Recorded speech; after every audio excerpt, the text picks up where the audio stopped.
Apa penyebab faktor terjadinya bullying? Penting.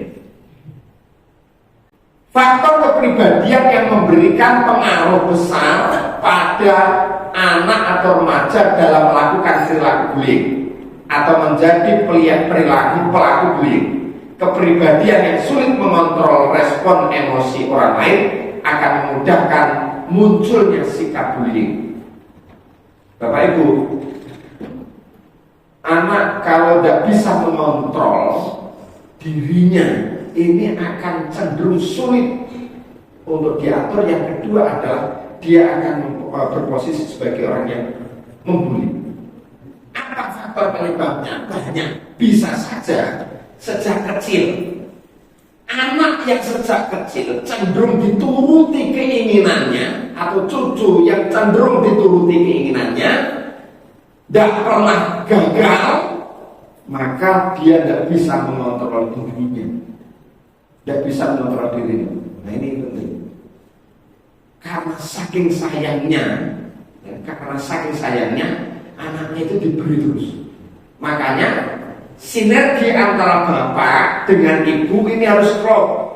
Misal ada yang ini tidak boleh beli es, ya kan? Tidak boleh beli es misalnya terhadap anak. Lalu sepakat, suami istri sepakat. Nah, kita mau pergi ke toko, ya, kita nggak membeli es dan yang lain-lain, hanya membeli ini. Ikut mah, boleh, tapi tidak kan ya. Sepakat. Setelah nyampe di situ, ternyata anak itu melihat, ini ada es yang paling disukainya. Kira-kira apa ya Pak? Jadi apa enggak? Minta. Akhirnya anak merengek, nangis. Suami istri masih tetap kekeh. Kita tidak membeli es. Nangis, semakin nangis Pak. Nangis bergulung-gulung, misalnya di Alfamart atau yang di Alfamart itu Pak. Misalnya, kira-kira sing gak kuat itu bapak apa ibu? Bener.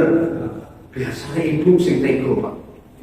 Kuat, dah bapak bilang, mah didelok tonggo-tonggone maka enak. Sudah itu kok sing biasa ngono sapa Pak? Ah, bapak enggak teguan memang bapak enggak. Wis pisan maka akhirnya luntur. Sudah itu, sejak saat itu anak punya senjata untuk meminta sesuatu, ternyata sudah cara nangis. Ini mulai gitu kan? Ini yang menyebabkan anak tidak ada konsisten di situ di dalam pendidikan. Misalnya orang tua sesama-sama kekeh, dan bapak ibu kekeh, kakek, nenek, suami istri sudah berangkat bekerja, bikin duit dan itu konon, maka kadang-kadang yang jadi masalah nenek kakek. Suami istri bapak itu sudah oke, sepakat, ternyata nenek kata ibu mau kan? Pernah nggak mengalami gitu Bu? Ya. Ternyata nenek kakek itu cintanya lebih terhadap cucunya dibanding dengan cintanya terhadap anaknya. Betul? Betul. Itu karena cinta yang lebih itu menyebabkan tega, memanjakan. Wis dituruti. Nah ini akibatnya ketika sering dituruti tidak pernah gagal, maka yang terjadi adalah anak ini dia tidak bisa menahan emosinya. Coba misalnya belajar dari Nabi Yusuf itu bagaimana cara mendidik. Nabi Yakub mendidik anak Nabi Yusuf ini. Ketika Qala Yusufu li abihi ya abati inni ra'aitu ahada asyara kawkaban wasyamsa wal qamara ra'aitu li sajidin. Wahai ayahku, aku melihat 11 bintang, maksudnya saudara-saudara Yusuf ini. Kemudian matahari, tafsirnya adalah ayahnya itu Nabi Yakub, dan bulan ya. Kulihat mereka semuanya bersujud kepadaku dalam mimpi. Lalu apa kata-kata ayahnya yang benar sekali Nabi Yakub ini? Qala ya bunai la taksus ru'ya. Jangan kamu ceritakan mimpimu itu kepada saudara-saudaramu. Maknanya apa? Tahan, sabar. Itu cara melatih kesabaran Nabi Yusuf dari orang tuanya yang namanya Yakub. Dilatih sabar. Jangan dong. Bayangkan ketika diceritakan sudah selesai itu dan Yusuf berhasil menjaga. Nah, itu juga melatih. Jadi kadang-kadang kita ini perlu dilatih Pak, kesabaran kita ini. Nah, jadi itu sekalian, anak yang tidak mampu mengontrol respon emosinya akan cenderung dia memiliki perilaku bullying. Nah, makanya berarti peran pendidikan di sini posisi siapa? Orang tua pengaruh. Orang tua pengaruh. Nah, kemudian yang kedua, komunikasi interpersonal yang dibangun remaja dengan orang tuanya, anak remaja dengan orang tua. Remaja yang tumbuh di dalam lingkungan keluarga yang menerapkan pola komunikasi yang negatif akan cenderung meniru perilaku tersebut. Pak, anak yang kemudian orang tuanya kok suka menghujat, orang tuanya suka bertengkar macam-macam itu akan dilihat oleh anak. Itu yang akan dicontoh. Lebih-lebih kemudian kita ingin melakukan bullying terhadap anak kita sendiri. Tanpa kita sadari kita melakukan itu ternyata. Atau cucunya misalnya. Dek, kamu kok gak beda sama bapakmu? Beda sama bapakmu. Mas, kamu kok gak kaya mbakmu? Atau mas, kamu kok gak kaya adikmu? Dan lain sebagainya. Itu sebetulnya secara verbal melakukan itu. Lebih-lebih kemudian kita melakukan karena saking jengkelnya, kamu kok nakal, kamu kok bento, misalnya pernah nggak? Bento makanya, nanti yang bisa itu biasa kayak, gitu. Dan lain sebagainya Pak. Nah itu sama dengan akan masuk ke pikiran anak dan lain sebagainya itu.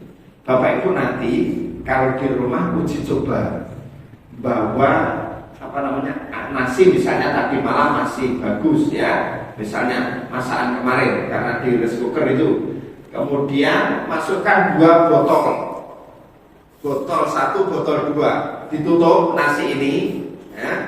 Kemudian setelah ditutup diberi tulisan, 1 diberi tulisan kamu baik ditempel, kamu solih ditempel, pakai kertas itu Pak ya, ditempel, kamu hebat, kamu cakep, kamu macam-macam itu istimewa, macam-macam tempel Pak.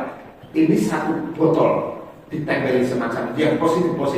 1 botolnya Pak itu ditulis kamu jelek, kamu nakal, kamu macam-macam sih negatif, kamu jorok macam-macam di situ Pak.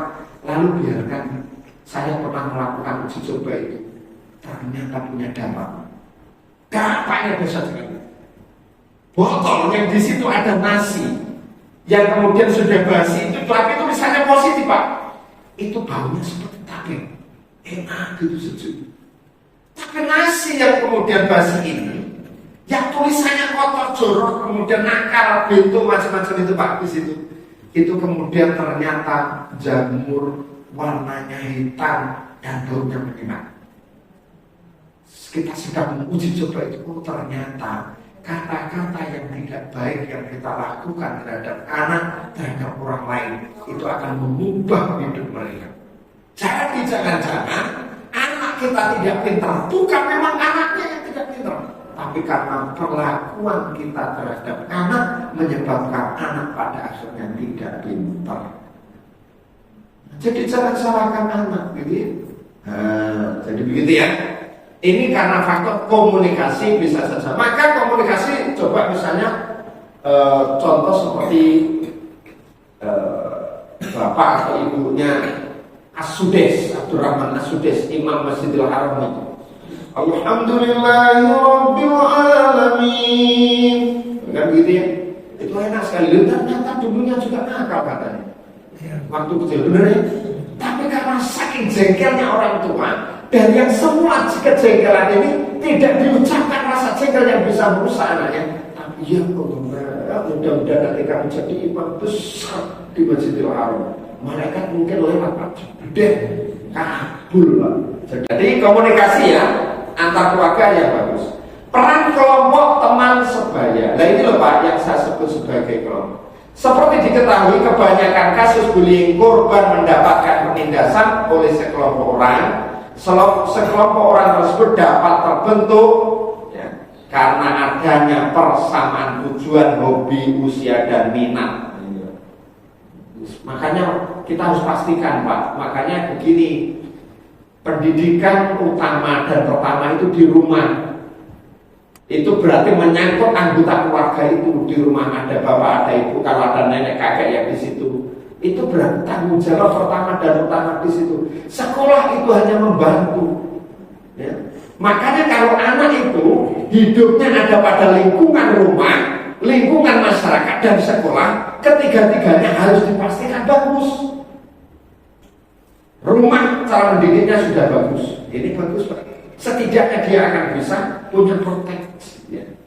Bisa menyaring ini baik guru itu. Kalau kemudian rumah bagus, sekolah bagus Pak, insya Allah lingkungan sekitarnya akan ikut. Ya. Oh, tapi kan memang kadang-kadang anak itu saya kemarin menangani anak. Ini anak itu kok suka mukul, gitu ya. Terus kemudian kita undang gurunya, guru kelas sama kesiswaan. Ini ada begini, gimana saya? Ini harus diselesaikan kepala sekolah atau bisa diselesaikan sendiri? Oh kami aja selesai. Saya selesai dia dikus begitu, digali Pak. Kenapa kamu begini? Apakah kamu pernah dipukul orang tua? Pernah. Kenapa kok dipukul orang tua? Karena saya begini. Mana yang bagian yang dipukul? Oh ini ditampar. Sakit enggak? Sakit. Apa ibu pernah memukul juga? Tidak memukul tapi jiwit. Mana yang dijiwit? Itu anak-anak cerita kabeh. Jadi anak yang kemudian di rumah diperlakukan semacam itu, nih sekolah diceritakan ternyata. Apa sama pernah dipukul sama kakek? Gak dipukul, disawat sama kakek. Jadi cerita. Sama juga Pak. Apa yang terjadi di sekolah itu akan diceritakan di rumah. Itu anak-anak. Jujur. Berarti anak melakukan itu benar-benar. Anak itu lahir dalam kondisi fitrah tergantung dari orang tua mau dijadikan begini. Maka itu ini menjadi penting.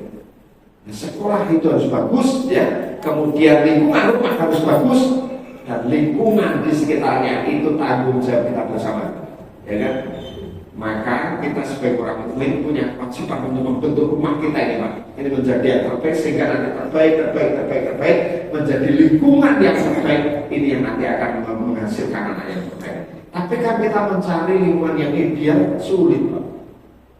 Kadang-kadang lingkungan di rumah sudah bagus, sekolah sudah bagus, lingkungannya rusak.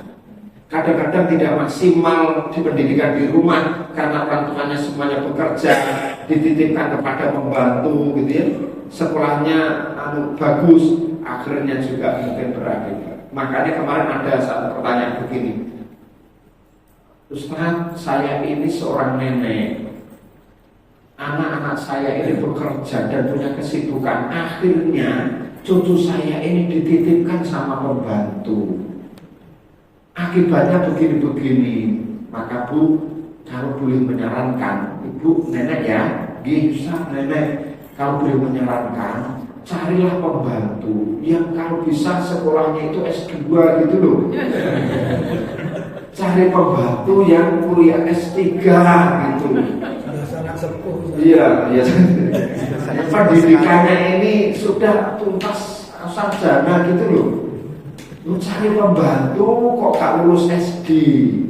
Walaupun bapak ibu pintar karena bekerja sibuk, yang ngurusi anaknya, yang didik anaknya siapa? Yang gak lulus SD. Mohon izin, lebih-lebih gak lulus SD, ibu gak baik kepada pembantu itu. Maka balasannya itu kepada anak ibu. Maka inilah kemudian hal jasa ihsan ila ihsan. Kebaikan itu selalu akan berbalas kepada kebaikan. Walaupun dalam kondisi yang berat susah, kalau kita mencari pembantu itu yang sudah kuliah S3, ya kan kalau kuliah S3 Pak Didik anak panjenengan kan pinter. Bener ya? Tapi kira-kira kuat dengan bayar. Itu masalahnya kan. Dan kita ini kan ekonomi kita pas begitu ya. Pas hanya membayar, kita hanya mampu membayar yang lulus sampai SMP tidak lulus Ustaz. Ya sudah tidak apa-apa. Tapi kompensasinya, walau ibu harus khusus kepada ini ajari bagaimana cara mendidik anak supaya nanti menjadi pintar seperti jenengan. ya kan? Menjadi baik seperti jenengan. Kalaupun tidak sempat, Anda harus baik kepada pembantu itu. Kalau baik kepada pembantu, dia dilayani, dicukupi, kembalinya kepada anak kita. Ini penting. Loh, kadang-kadang kita ini kasar kepada pembantu, tapi kita titipkan anak kita kepada pembantu. Akibatnya balas. Ketika kita berada di rumah, pembantu kita tidak akan berani macam-macam. Dia berada pada kekuasaan juragane. Tapi ketika tidak ada di rumah, apa yang akan dilakukan? Kita tidak pernah tahu. Makanya itulah yang terjadi saat di CCTV itu ada pembantu yang begitu dalam tanda kutip kejam terhadap anak kita. Dilihat di CCTV. Lu kok begini? Akhirnya akibatnya apa? Diusir, dipecat. Lah pecat kan ya tidak punya apa-apa, ya kan? Sudah pecat, orang ini bisa pindah lagi kan? Tapi kan korbannya anak kita. Sekali pukul itu bahaya. 3.000 sel saraf otak itu putus. Nah makanya jangan macam-macam selektif gitu kalau mencari pembantu. Tapi ini kita gak pembantu ya, gak yang punya pembantu ya, karena semuanya pembantu gitu. Iya apa gitu. Ya Pak ya, saya percepat Pak. Nah yang terakhir lingkungan sekolah itu bagus Pak. Ini jadi lingkungan sekolah karena memang anak hidupnya di situ. Pilihkan sekolah yang terbaik, basisnya agama. Ini Pak, tumbuh kembang anak ini yang saya sebut tadi ada di rumah, sekolah, lingkungan. Rumah pendidikan pertama dan utama, sekolah memilih sistem pendidikan yang baik, lingkungan sehat dan berbudaya Islami. Kalau ketiganya ini bagus Pak, tapi sekali lagi mencari yang ideal berat, ya kan? Maka pastikan kalau di rumah ini bagus, maka hadirnya Bapak Ibu ngaji semacam ini, ya, ini kan arahnya ke parenting semua ya besar. Karena kalau tafsir itu sudah banyak, insya Allah kajian-kajian yang lain. Nah ini kan pendidikan menjadi nenek, kakek dan orang tua, gitu kan? Nah, jadi di sini lingkungan yang baik. Karena mau izin, tanggung jawab anak cucu itu tidak hanya pada orang tuanya saja, anggota keluarga semuanya punya tanggung jawab. Ini harus bagus, harus bagus. Nanti dari sini yang bagus akan membentuk lingkungan. Anak iso miso kadang-kadang dari lingkungan. Rumah besar, sekolah itu, wah anak saya kok iso miso. Nah jadi nanti di sini lingkungan. Makanya harus walaupun ada satu anak, mohon izin Pak, saya ini kemarin memberi sambutan orang tua yang anaknya ini mohon izin kecelakaan. Jadi belum menikah, sesuatu gede berarti Pak. Itu tandanya Bapak Gilman. Itu seluruh bapak-bapak itu penyebab kenapa belum nikah kok perutnya sesuatu gede. Penyebabnya apa? Sulapan. Nah, itu mau, ya kan? Nah, kemarin begitu. Ini sudah yang berapa kali? Aduh, itu lingkungan sekitar kita. Makanya Pak, sekali lagi tanggung jawab kita secara sosial dan agama itu kita punya tanggung jawab untuk memelihara lingkungan. Walaupun itu bukan anak kita, ya kita. Ayo Mas, macam-macam ini lingkungan kan. Wong lanang remaja, kok sampai jam 12 begitu mulai. Mager itu padahal itu koncone. Iki lho. Ada ketentuan. Nah ini yang bisa menentukan biasanya RT buat peraturan. Tamu lapor dan lebih dari jam sekian enggak boleh. Oh itu Pak, itu tanda tangan tapi iso menghasilkan surga ketika lingkungannya menjadi baik dengan peraturan. Ini harus diatur Pak kan? Jadi begitu. Sebab kalau tidak begitu nanti repot. Nah terakhir Pak, lalu terjadinya bullying ini di mana posisinya itu kan begitu. Bisa disebabkan oleh lingkungan rumah, bisa disebabkan oleh semacam komunitas yang ada, bisa juga yang lain. Bisa. Maka lalu siapa yang salah? Sekarang kita tidak perlu mencari yang salah. Tugas kita adalah lahirkan pendidikan terbaik di rumah kita. Pilihkan sekolah yang di situ basis agamanya bagus. Yang ketiga adalah ayo dari lingkungan rumah kita ciptakan lingkungan sekitar kita yang terbaik. Ada yang mengganjal sedikit ini kok tidak beres begini. Ayo bareng-bareng, jangan sendiri, jangan terplayang saja, tapi bareng-bareng. Insya Allah nanti akan mengurangi bullying terhadap anak kita, bahkan kita mulai dari diri kita untuk menjaga tangan, lisan, dan gadget-gadget kita ini dari pembulian, walaupun itu sudah teman akrab, sudah kita hargai saja teman-teman kita. Saya kira itu Bapak Ibu sekalian, mudah-mudahan ada guna dan manfaatnya. Intinya siratal mustaqim, siratal ladzina an'amta 'alaihim. Terima kasih dan mohon maaf. Wassalamualaikum warahmatullahi wabarakatuh.